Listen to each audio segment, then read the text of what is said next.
Nandito ako ngayon sa mas mataas na bundok at merong kubo. Masarap ang hangin at maganda ang view.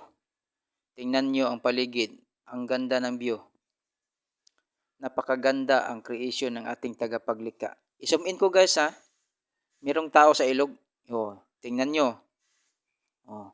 Malayo yan pero naging malapit. Oh, may tao sa ilog. Oh, ang sarap ng view. Merong ilog sa baba.